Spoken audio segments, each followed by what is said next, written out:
Hello and welcome back to my channel. Thank you so much for being there. Without much ado, let's begin. Today I'm preparing baobab powder dessert with you. So here I have my baobab powder. On the screen was the baobab tree and the fruit of it. Here I have my pearl millet flour. Next to it is the pearl millet in the unground or milled form. So I brought all these things from Ghana because where I live hardly do I see them. So into a bowl, I put some of the baobab powder into it. Use any kitchen utensil you feel comfortable with. And here I'm just mixing it with water. My hands were clean. I don't know why I opted to use a spoon. I will soon change to hands because the spoon couldn't do the job I wanted. So I am mixing that or mashing that to crush the lumps and to mix it with the water so it could be able to pass through a sieve. So as you see in the video, you mix it to the quantity required. I am not using measurements here. I just continue to do my thing until my grandmother whispers into my head, "Hey, granddaughter, that's it's okay." Then I will just proceed. That was just by the way. Here I'm sieving my mixture into my cooking pot. You see, that is what I didn't want in my dessert. That can maybe distract eating or help somebody to throw up. I don't know. I just don't want it in my food. So when that is done, I bring it to boil without covering it completely, please. It can easily overboil. So to my bowl, again, I am adding some millet flour to mix with water. The consistency and quantity required depends totally on the amount of food or dessert you are preparing. So here I have mixed it to the consistency I want. I'll just clean my bowl, rinse my hands and set that aside while I wait for my water on fire to boil. Here my water was boiling. See that? That is what I meant by it can easily overboil.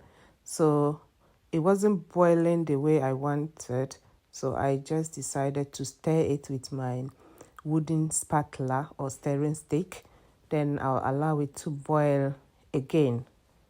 Here it boiled, so I'm fetching some out.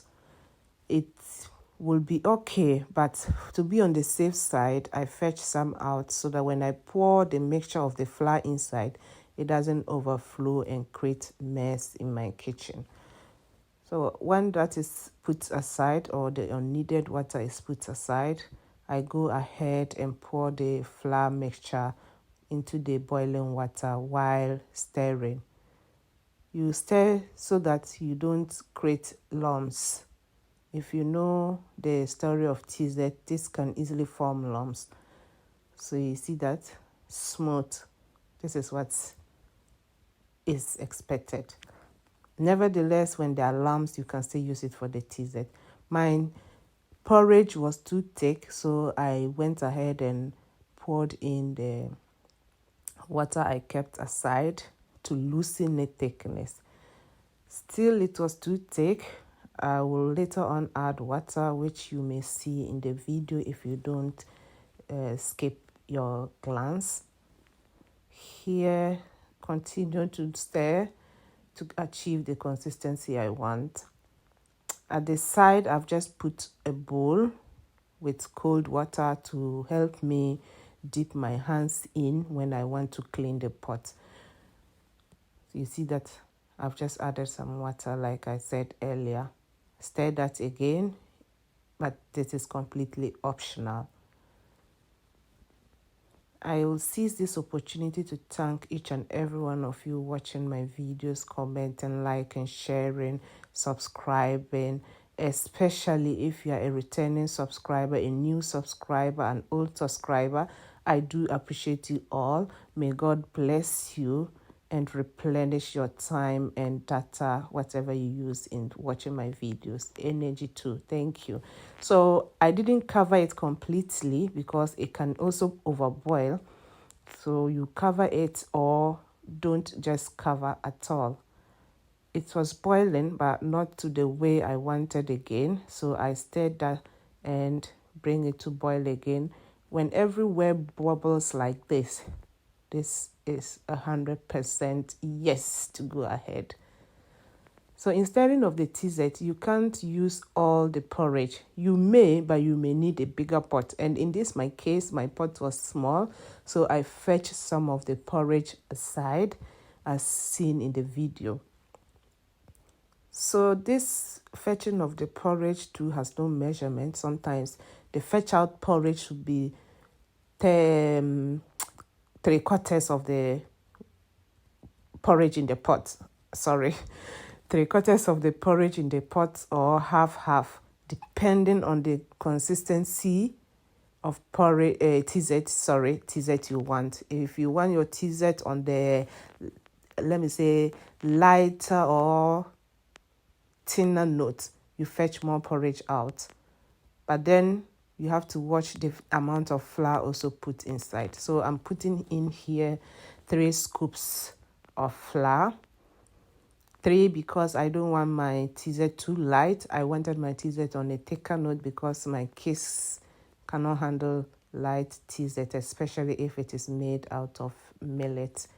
And if you are good with tisette, you know the tisette stirred with millet or millet stirred tisette is good to be a bit thicker because it doesn't form thicker fast. I don't know how to explain that, but I hope you understand.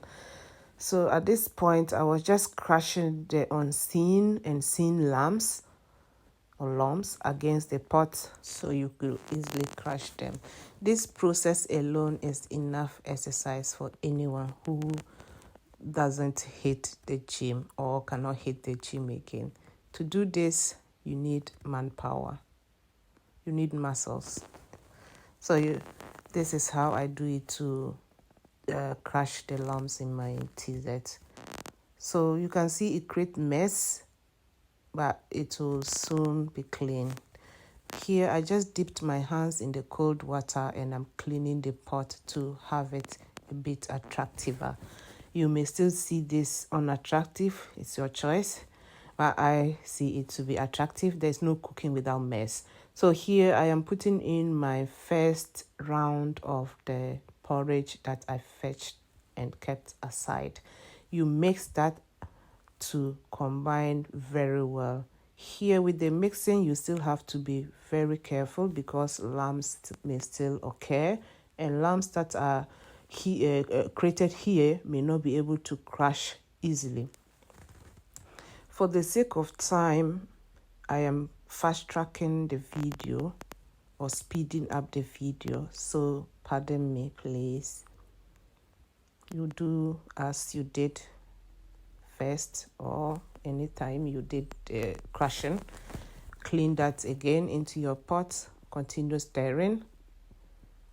This was massive work, very, very hard work. So here I'm just pouring in the second and last batch of my porridge into the tisette. So by knowing whether your tisette is ready or not, if you are let me say a native eater of tisette, you perceive the smell from cooked to uncooked tisette, or by literally using your hands to fetch the tisette. If it comes out stitchy and clean without sticking your hands, it's good. But there is this way of also just testing it that I can't explain here. So after pouring in my second batch of the porridge, you continue mixing like you see in the video to form a good consistency, to make sure that the porridge poured in is mixed well with the cooked tisette. So as you see in the video, you do a same or similar, whichever way you prefer. So at this point, my tisette was almost ready, getting ready to be served or scooped out from the pot. So you just literally do what you can do or what you deem fit before you serve. So I was preparing, getting it ready to be scooped out of the pot. So here I'm going to show you the way of fetching it. Have you seen?